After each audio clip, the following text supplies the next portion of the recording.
Hi friends, ఈ వీడియోలో మనం వచ్చేసి జనవరి 1, 2025కి సంబంధించిన కరెంట్ అఫైర్స్ గురించి డిస్కషన్ చేద్దాం. కాబట్టి ఈ వీడియో ఎండ్ వరకు చూడండి. చాలా ఇంపార్టెంట్ టాపిక్స్ ఉన్నాయి. వాటన్నింటి గురించి కూడా ఈ వీడియోలో మీకు క్లారిటీగా ఎక్స్ప్లెయిన్ చేస్తాను. ఫస్ట్గా చూసుకుంటే భారత మంత్రిత్వ శాఖ 2025ని సంస్కరణల సంవత్సరంగా ప్రకటించింది అంటే రక్షణ మంత్రిత్వ శాఖ అనమాట. చూడండి, రక్షణ మంత్రిత్వ శాఖ 2025ని సంస్కరణల సంవత్సరంగా ప్రకటించింది. ఇది సాయుధ దళాలను బహుళ డొమైన్ ఇంటిగ్రేటెడ్ కార్యకలాపాల సామర్థ్యం గల టెక్నాలజీ అడ్వాన్స్డ్ ఫైటింగ్ అంటే ఎలా చెప్పాలంటే ఈ ఏదైతే లైక్ నేవీ కావచ్చు, ఎయిర్ ఫోర్స్ కావచ్చు, నెక్స్ట్ వచ్చేసి ఆర్మీ కావచ్చు, ఇవంతా కూడా ఏదైనా యుద్ధం వచ్చినప్పుడు వాటికి సిద్ధంగా ఉండేలా తయారు చేయడమే ఈ సంవత్సరంగా ప్రకటించడం యొక్క మెయిన్ ఉద్దేశం. అంటే దీని కింద వివిధ పథకాలను ఇంప్లిమెంటేషన్ చేస్తూ, ఇన్కంప్లీట్ ప్రాజెక్టులను కంప్లీట్ చేస్తూ, కొత్త వాటిని ఇంప్లిమెంటేషన్ చేసుకుంటూ యుద్ధానికి సిద్ధం అవ్వడమే దీని ఉద్దేశం అనమాట. సో ఇందులో భాగంగా లైక్ ఏవైతే సైబర్ రిలేటెడ్ నేరాలు కావచ్చు, హైపర్సోనిక్స్, రోబోటిక్స్, మిషన్ లెర్నింగ్ ఇలాంటి వాటి టెక్నాలజీని వాళ్ళు జోడించుకుంటూ ముందుకెళ్ళడమే దీని యొక్క మెయిన్ ఉద్దేశం అనమాట. అంతే. నెక్స్ట్ సెకండ్ వన్, మొదటిసారి world audio visual entertainment summit, దీన్ని వేవ్స్ అంటారు. దీనికి ఆతిథ్యం ఇవ్వనున్న దేశం ఇది మన భారతదేశమేనండి. భారతదేశం ఫస్ట్ టైం ఫిబ్రవరి 2025లో వరల్డ్ ఆడియో విజువల్ ఎంటర్టైన్మెంట్ సమ్మిట్కి ఆతిథ్యం ఇవ్వబోతోంది. ఈ విషయాన్ని మన్ కీ బాత్లో మోదీ గారు అయితే చెప్పడం జరిగింది. దీనికి సంబంధించిన కొన్ని ముఖ్య అంశాలు ఏంటంటే world audio visual entertainment summit waves and ఎప్పుడెప్పుడు కండక్ట్ చేయబోతున్నారంటే ఫిబ్రవరి 5 నుండి 9 వరకు అనమాట. 2025 కాదు. వేదిక వచ్చేసి న్యూఢిల్లీ. ఉద్దేశం ఏంటంటే భారతదేశం యొక్క సృజనాత్మక ప్రతిభను ప్రదర్శించడం, కంటెంట్ సృష్టి, సృజనాత్మక సహకారం కోసం దేశాన్ని గ్లోబల్ హబ్గా మార్చడం. నెక్స్ట్ థర్డ్ వన్, సముద్రం పైన దేశంలో తొలి గాజు వంతెన ఎక్కడ ప్రారంభించారంటే తమిళనాడు అండి. తమిళనాడులోని కన్యాకుమారి సముద్రంలో దేశంలో తొలి గాజు వంతెనను అయితే కన్స్ట్రక్ట్ చేశారు. ఈ వంతెనను సీఎం ఎంకే స్టాలిన్ గారు అయితే ప్రారంభించారు. ఈ వంతెన 2 పురాతన ప్రదేశాలను కలుపుతుందన్నమాట. ఈ గాజు వంతెనను ఉపయోగించి ప్రజలు ఇప్పుడు వివేకానంద మెమోరియల్ నుండి తిరువల్లువర్ విగ్రహం వద్దకు చేరుకోవచ్చు. 2 ప్రాంతాలను చేరుకోవచ్చు. ఇప్పుడు స్మారక చిహ్నం నుండి విగ్రహం వరకు వెళ్ళడానికి ప్రజలకు ఎలాంటి పడవ అవసరం ఉండదు. 37 కోట్లతో ఈ వంతెన అయితే కన్స్ట్రక్ట్ చేశారు. ఈ వంతెన 10 మీటర్ల వెడల్పు, 77 మీటర్ల పొడవు ఉంటుంది. తిరువల్లువర్ విగ్రహాన్ని 2000వ సంవత్సరంలో మాజీ సీఎం కరుణానిధి స్థాపించారు. ఈ విగ్రహాన్ని నిర్మించి నేటికి 25 సంవత్సరాలు అవుతోంది. ఈ సందర్భంగా దాని యొక్క సిల్వర్ జూబ్లీలో భాగంగా ఈ యొక్క గాజు వంతెన అయితే కన్స్ట్రక్ట్ చేయడం జరిగిందండి. తర్వాత fourth one, unique identification authority of India. So present అని చెప్పాలంటే మనకు ఆధార్ను ప్రొవైడ్ చేస్తున్న సంస్థ అనమాట, UIDAI. సో దీనికి సిఇఓగా అంటే యూనిక్ ఐడెంటిఫికేషన్ అథారిటీ ఆఫ్ ఇండియాకి చీఫ్ ఎగ్జిక్యూటివ్ ఆఫీసర్గా ఎవరు నియమితులయ్యారు అంటే Bhuvanesh Kumar. Unique identification authority of India chief executive ఆఫీసర్గా భువనేష్ కుమార్ సో బాధ్యతలు తీసుకున్నారు కొత్తగా. అతను ఉత్తరప్రదేశ్ క్యాడర్కి చెందిన 1995 బ్యాచ్ IAS ఆఫీసర్. అండ్ భారత విశిష్ట గుర్తింపు ప్రాధికార సంస్థ అంటాం మనం యాక్చువల్గా తెలుగులో అయితే UIDAIని. ఇది భారతీయ నివాసితుల కోసం బయోమెట్రిక్ ఆధారిత గుర్తింపు వ్యవస్థ అయిన ఆధార్ ప్రోగ్రామ్ను అమలు చేస్తుంది.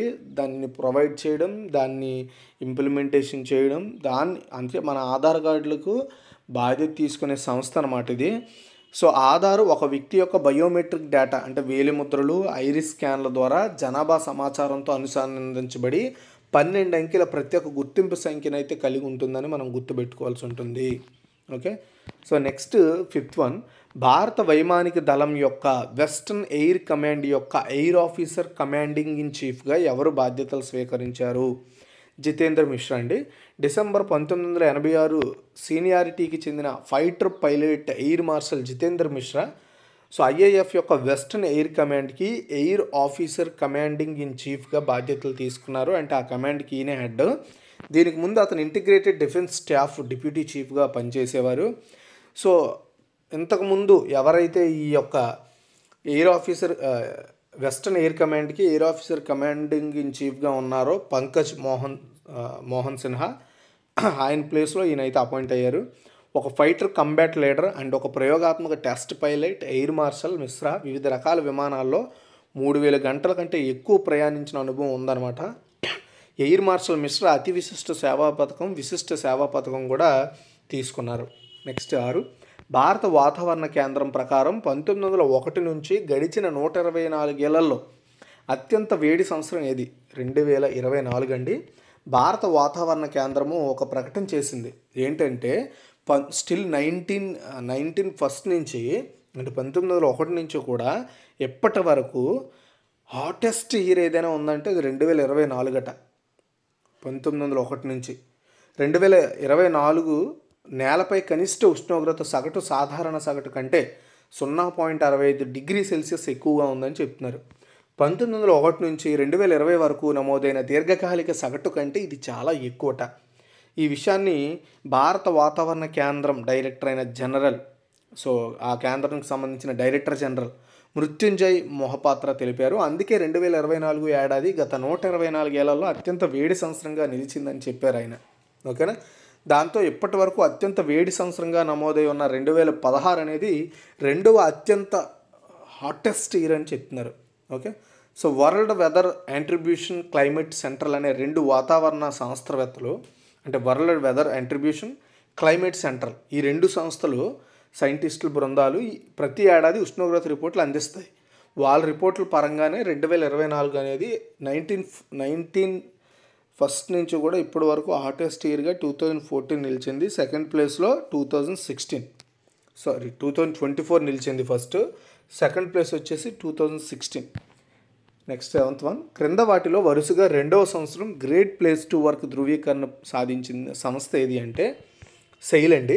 సెయిల్ వరుసగా 2వ సంవత్సరం గ్రేట్ ప్లేస్ టు వర్క్ ధృవీకరణ సాధించింది. జనవరి 2025, జనవరి 2026 కాలానికి steel authority of India limited, దీన్నే సెయిల్ అంటాము, దీనికి great place to work certification అయితే మంజూరు చేయబడింది. Great place to work institute ద్వారా సర్వే నిర్వహించి ఈ సర్టిఫికేషన్ అయితే సెయిల్కి ఇచ్చారు. సెయిల్ ఉద్యోగుల నుండి ప్రత్యక్ష ఇన్పుట్ సర్వే ప్రతిపాదికన పనిచేసింది. సెయిల్ కోసం మొదటి ధృవీకరణ కాలం December 2023, December 2024. Great place to work institute అనే అంతర్జాతీయ సంస్థ అసాధారణమైన ఉద్యోగుల అనుభవాలను అందించే కంపెనీలను గుర్తిస్తుంది అనమాట. So great place to work it means అక్కడ ఉండే ఎంప్లాయీలు మేము అక్కడ పనిచేయడానికి మాకు అనువైన ప్రాంతంగా ఉంది, మాకు అన్ని ఫెసిలిటీస్ వస్తున్నాయి, అంటే ఒక ఉద్యోగి వర్క్ చేయడానికి కావలసిన ఫెసిలిటీస్ అన్నీ ఉన్నాయని తెలియజేయడమే దీని ఉద్దేశం. అఫ్కోర్స్ సెయిల్ అనేది గవర్నమెంట్ సంస్థ, ఆ సంస్థలో ఎవరికి నచ్చదు చెప్పండి. ఎనీవే, సో ప్రైవేట్ ఇన్స్టిట్యూట్లలో చాలా ప్రాధాన్యత ఉంటుంది ఈ గ్రేట్ ప్లేస్ టు వర్క్ అనేది. నెక్స్ట్ 8, ప్రపంచంలోనే అత్యంత వేగవంతమైన రైలు నమూనాను ఏ దేశం విడుదల చేసింది? ఆన్సర్ వచ్చేసి చైనా అండి. ప్రపంచంలోనే అత్యంత వేగవంతమైన రైలు నమూనాను చైనా అయితే రిలీజ్ చేసింది. చైనా నెక్స్ట్ హై స్పీడ్ రైలు CR450 నమూనాను ఆవిష్కరించిందంటే ఇప్పటికే అక్కడ బుల్లెట్ ట్రైన్ నడుస్తుంది, దానికంటే హై స్పీడ్ రైలు CR450 దానికి సంబంధించిన ఒక నమూనాను అయితే మోడల్ని రిలీజ్ చేసింది. అంటే వీళ్ళు నెక్స్ట్ దీన్ని అయితే ఇంప్లిమెంటేషన్ చేస్తారు వాళ్ళ దేశంలో. ఇది గంటకు 450 కిలోమీటర్ల వేగంతో దూసుకుపోతుందన్నమాట. అంటే ఒక విధంగా చెప్పాలంటే సో ఏరోప్లేన్కి ఇంకొంచెం తక్కువ, అలాగని ఎక్కువ కూడా కాదు, ఆ స్థాయిలో ఇది పనిచేస్తుందని చెప్తున్నారనమాట. CR450 CR400 స్థానంలో ఉంటుంది. ఇది 350 కిలోమీటర్లు గంటకు 350 కిలోమీటర్ల వేగంతో ట్రావెల్ అవుతుంది. సో ఇది చాలా పరిశోధనలు చేసి మైల్ స్టోన్ అయితే రీచ్ అయ్యారట. ఈ అపూర్వమైన వేగంతో స్థిరత్వం, భద్రతను నిర్ధారించడానికి రైలు బ్రేకింగ్ సిస్టమ్ ఆప్టిమైజ్ అయితే చేస్తారు. ఇది water cooled permanent magnet traction and high stability, అంటే బోగీలు గట్టిగా ఉండే సిస్టమ్ అని చెబుతున్నారు. అంటే సో ఈ మ్యాగ్నెటిక్ పవర్తో రన్ అవుతుంది, అక్కడ వేడి క్రియేట్ అవ్వకుండా వాటిని కూలింగ్ చేసే సిస్టమ్ ఉంటుంది. అండ్ ఆ ట్రావెల్ అవుతున్నప్పుడు ఏ బోగి కూడా ఇబ్బంది కలగకుండా వెళ్ళేలా దీన్ని డెవలప్ చేశారట. చైనా యొక్క హై స్పీడ్ రైలు ఆశయాల రంగంలో ఇది ఒక ముఖ్యమైన అడుగు. అంటే ఒక హై స్పీడ్ రైలుని తయారు చేయడం అనేది నిజంగా అంటే అది ఒక గొప్ప విషయం కాబట్టి అందులో చైనా ముందుంది. యాక్చువల్లీ ఇప్పటి వరకు వాళ్ళ దగ్గర హై స్పీడ్ బుల్లెట్ ఉంది, ఇప్పుడు హై స్పీడ్ రైలును కూడా వీళ్ళు ఇంట్రడ్యూస్ చేశారు, చూద్దాం. అండ్ చైనా ఇంకొక ఘనత కూడా సాధించింది, వాల్ ఆఫ్ సోలార్ ప్యానల్స్ను కూడా వాళ్ళు రెడీ చేశారనమాట ఒక ఎడారి ప్రాంతంలో. దాని గురించి నేను పేపర్ అనాలిసిస్లో చెప్పాను. 9th వన్, సో ఇదే సోలార్ గ్రేట్ వాల్ నిర్మించనున్న దేశం ఏది అంటే చైనా అండి. అంటే చైనా మరో అతిపెద్ద ప్రాజెక్ట్ ఇది కూడా.